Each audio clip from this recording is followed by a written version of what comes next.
اب ایسے اقوالات آقا کریم علیہ السلام نے ارشاد فرمائے ہیں، ہمارے اور آپ کے لیے یہ اقوالات بشر راہ۔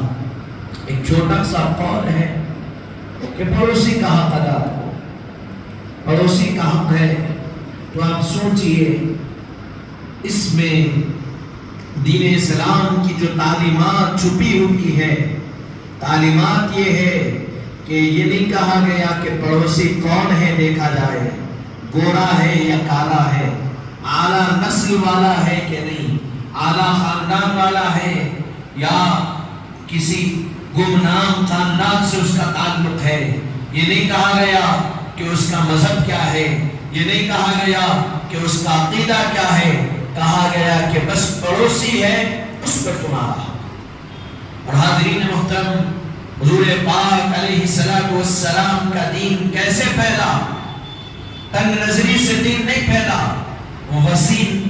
وسیع نظر رکھنے سے دین پھیلا، اعلیٰ سوچ سے دین پھیلا۔ دین اسلام آج جو ہم ہر عالم میں دین اسلام کے ڈنکے دیکھ رہے ہیں، ہر ملک میں دین اسلام کا شہرہ ہے، اس کی وجہ کیا ہے؟ اس کی وجہ وسعت نظر، اس کی وجہ ہے اخلاق حسنہ، اس کی وجہ۔ حاضرین محترم، ہم اور آپ جس ملک میں رہ رہے ہیں، اس ملک کو ہندوستان کہتے ہیں، اور اس ملک کے بارے میں کہا گیا، تاریخ میں بتلایا گیا کہ ہمارا اور آپ کا سب سے زیادہ، بلکہ پوری انسانیت کا اگر کسی ملک سے تعلق ہے تو اس ملک کا نام ہندوستان۔ کیسے تعلق ہے؟ آپ کا ہمارا ایمان ہے، اور اللہ تعالیٰ ارشاد فرمایا انی جاعل فی الارض خلیفہ۔ حضرت آدم کو اللہ نے کیا کیا؟ زمین والوں کے لیے خلیفہ بنایا۔ تو حضرت آدم علیہ السلام جب جنت سے نازل کیے گئے، جنت سے جب دنیا کی طرف بھیجے گئے، آپ کو دنیا کی طرف جب نازل کیا گیا، دنیا میں اتارا گیا، تو فرمایا گیا کہ دنیا میں جب آئے، حضرت آدم علیہ السلام کا سب سے پہلے قدم اس زمین پر پڑا تو وہ سرزمین ہندوستان کو شرف حاصل۔ کہاں پر حضرت آدم آئے؟ ہندوستان میں نازل ہوئے، اور اسی پر علامہ آزاد بالگرامی لکھتے ہیں کل بنی آدم ہندیون۔ اسی عقیدے اور اسی قاعدے سے دیکھا جائے تو جتنی بنی آدم ہیں، سارے مذاہب کے لوگ، ان کا تعلق ہندوستان سے ہے، وہ سارے کے سارے ہندوستان۔ حضرت آدم کہاں پر آئے؟ ہندوستان میں آئے۔ جب ہندوستان منقسم نہیں تھا، تقسیم کیا ہوا نہیں تھا، یہ حال حال میں تقسیم ہوا، پاکستان بنا، بنگلہ دیش بنا، سری لنکا بنا، بھوٹان بنا، چائنا کا کچھ حصہ گیا، ہندوستان کے الگ الگ حصے الگ الگ ملکوں میں تقسیم ہوتے گئے۔ اس وقت منقسم ہونے سے پہلے ہندوستان جو بڑا تھا، اس ہندوستان میں جو سری لنکا کا مقام تھا، آج بھی اس مقام پر حضرت آدم علیہ السلام کے قدم مبارک کا نشان۔ تو سب سے پہلے حضرت آدم علیہ السلام کہاں نازل ہوئے؟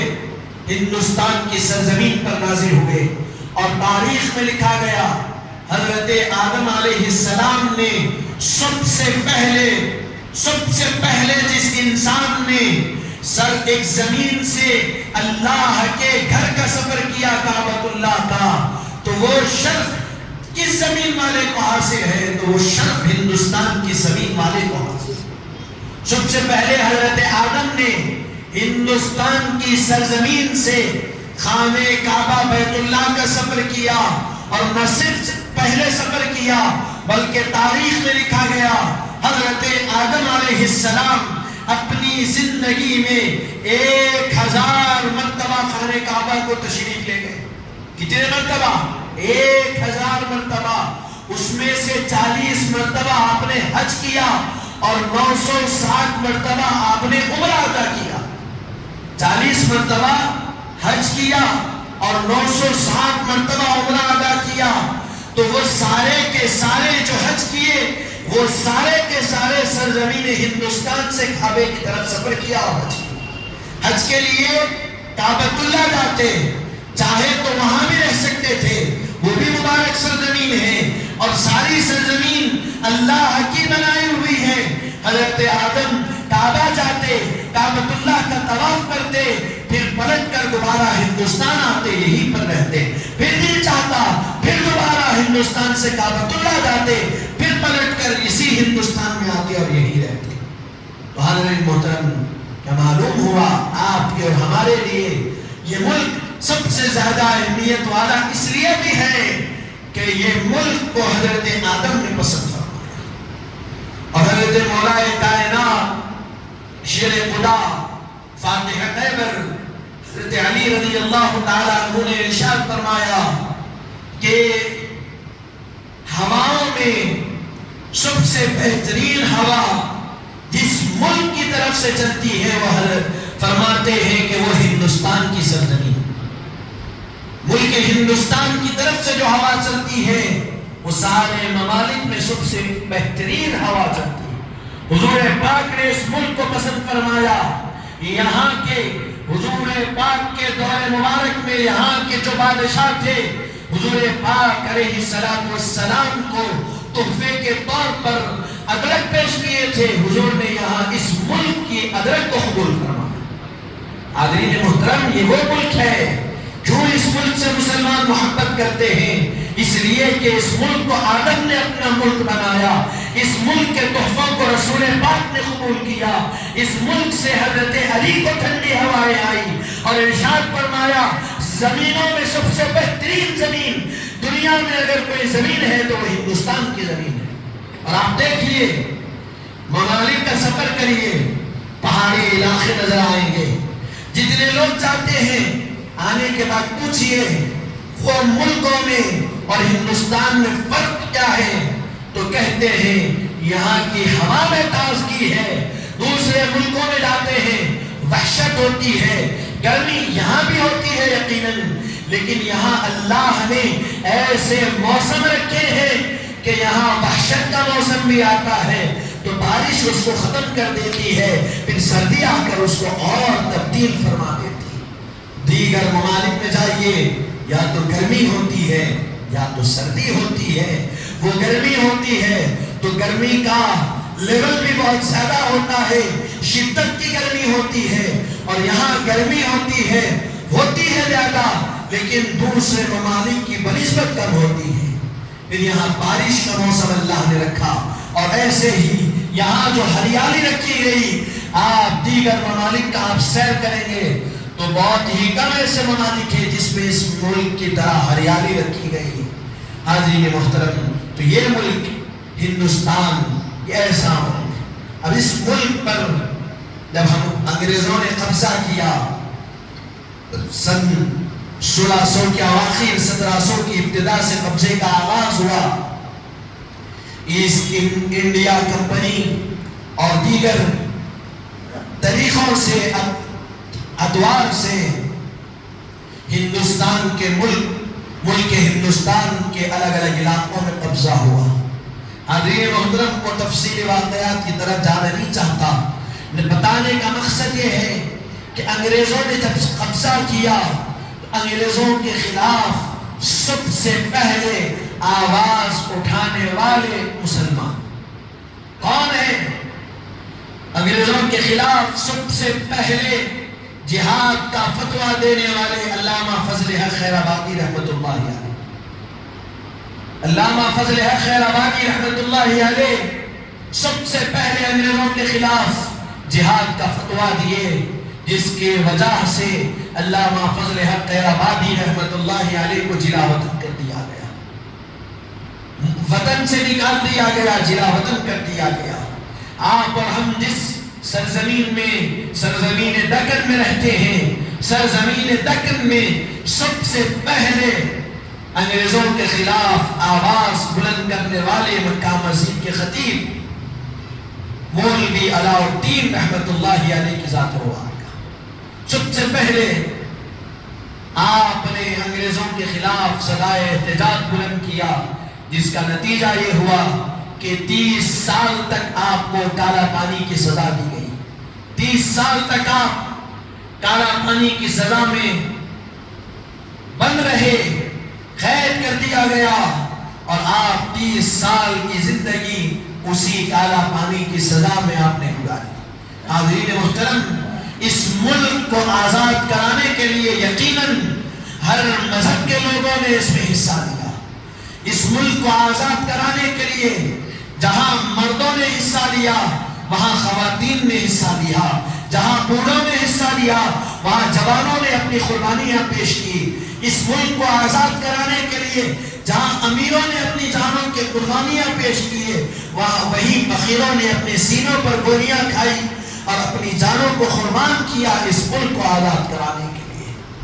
تن کے گورے من کے کانوں سے اس ملک کو آزاد کرانے میں سبوں نے حصہ لیا، لیکن اس بات کو فراموش نہیں کیا جا سکتا کہ سب سے زیادہ اگر کسی نے اس ملک کو آزاد کرانے کے لیے اپنی جان کے نذرانے پیش کیے تو وہ مسلمان تھے۔ سب سے زیادہ اس ملک کی آزادی کے لیے اپنے سینوں کو جس نے پیش کیا وہ مسلمان تھے۔ دلی کی جامع مسجد سے لاہور تک، پنجاب تک درختوں پر علماء کی لاشیں رکھی ہوئی تھی، اور کہا گیا کہ انگریزوں کا جب جنگ ہوئی، مقابلہ ہوا، تو انگریز جو مسلمان صدائے احتجاج بلند کرتے ان کو بوریوں میں لپٹ کر پانی میں ڈالتے اور ان کے جسموں پر گولیاں چلاتے۔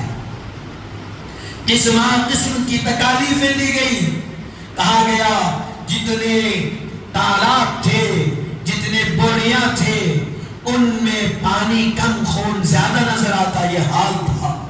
مسلمانوں کو ایسے ایسے مظالم کا سامنا کرنا پڑا، لیکن ان سب کے باوجود ملک کی آزادی کے لیے مسلمان کمر بستہ رہے، آگے بڑھتے رہے۔ نہ صرف آگے بڑھے بلکہ مسلمانوں نے اپنی جو ایمانی حرارت تھی اس سے دیگر اپنائے وطن کے اندر بھی جذبہ قربانی اور ایثار کو پیدا کیا۔ سب سے پہلے انقلاب کا نعرہ لگانے والے مسلمان، سب سے پہلے کوئک انڈیا موومنٹ کا آغاز کرنے والے مسلمان، اس ملک کا ترنگا بنانے والے مسلمان، سارے جہاں سے اچھا ہندوستاں ہمارا کی صدا دینے والے مسلمان۔ آپ تاریخ کو پڑھیے، مسلمانوں نے ہر لمحہ ہر آن اس ملک کی آزادی کے لیے اپنی جان کے نذرانوں کو پیش کیا، اپنی قربانیاں پیش کی، سب کچھ کیا۔ ملک 1947 میں انگریزوں کی غلامی سے ملک آزاد ہوا۔ ایسے ہی نہیں ہوا، قسم کی تکالیفیں جھیلنی پڑی، اور ملک آزاد ہونے کے بعد ملک کے آزاد ہونے کا اعلان جس کے ذمے آیا، جس کے حصے میں آیا، لال قلعے کی بلندی پر ٹھہر کر جس شخص نے آواز لگائی اور قوم کو خطاب کیا، نخارہ بجا کر وہ شخص کا نام استاد بسم اللہ خان، وہ بھی مسلمان تھا۔ آزادی کا اعلان کرنے والا بھی مسلمان۔ حاضرین محترم، یہ مسلمانوں کی دین سے، اپنے دین اسلام میں جو ہے مسلمان جو کہلاتے ہیں، ان کی اپنے مذہب سے محبت تھی کہ انہوں نے مذہب کی خاطر، اپنے ملک کی خاطر، اپنے ملک کو بچانے کی خاطر، اس کی حفاظت کی خاطر، اس کے تحفظ کی خاطر اپنی جانوں کے نذرانے مسلمانوں نے پیش کیے۔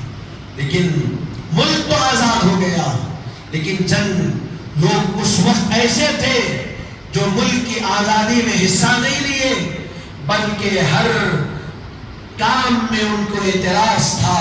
وہ لوگ ملک آزاد ہو جانے کے بعد بھی ان کی نہ سوچ آزاد ہوئی، نہ ان کی فکر آزاد ہوئی۔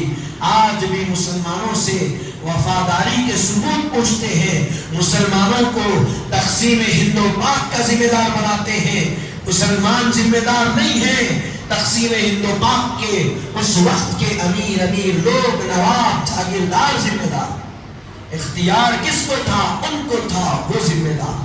حاضرین محترم، مسلمان تو اپنے ملک سے محبت کیا، اپنے ملک کی خاطر جیا، اپنے ملک کی خاطر مرنے والے مسلمان۔ علامہ کفایت علی کافی کو کیا فراموش کر سکتے ہیں؟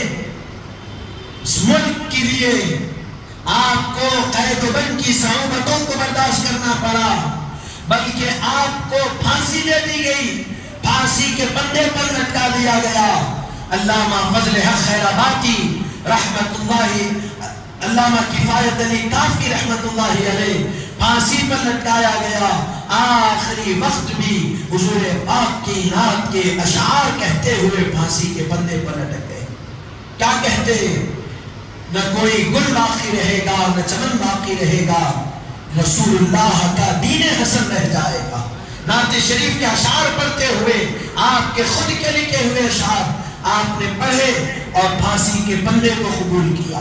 کس کے لیے؟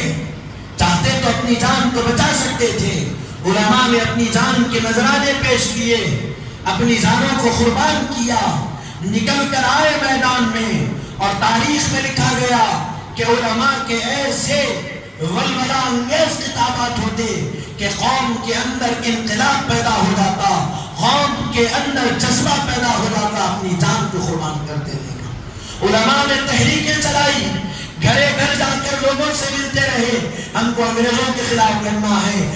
جمعہ آتا تو مساجدوں کے ممبروں سے علماء خطاب کرتے انگریزوں کے خلاف اور ان کی سازشوں کے خلاف۔ حاضرین محترم، خطاب کرتے، ایک دن نہیں گزرتا ان علماء کو اٹھا کر قید و بند کی صحبتوں میں ڈال دیا جاتا، ان علماء کو اٹھا کر کاٹ کر فصیلوں پر لٹکا دیا جاتا، تاکہ دیکھنے والوں کے اندر خوف پیدا ہو جائے اور وہ آزادی کو جو نعرہ لگا رہے ہیں آزادی کا، وہ اس کو چھوڑ کر پیچھے ہٹ جائے۔ لیکن علماء اور جو ذمہ دار تھے وہ رکے نہیں، آگے بڑھتے گئے، اپنی جانوں کی پرواہ کیے نہیں، اپنی جانوں کو قربان کرتے گئے اور ملک کو آزاد کرایا۔ تو حاضرین محترم، اس ملک کو آزاد کرانے میں مسلمانوں کا سب سے زیادہ کردار رہا۔ اس ملک کو مسلمانوں نے آزاد کرایا۔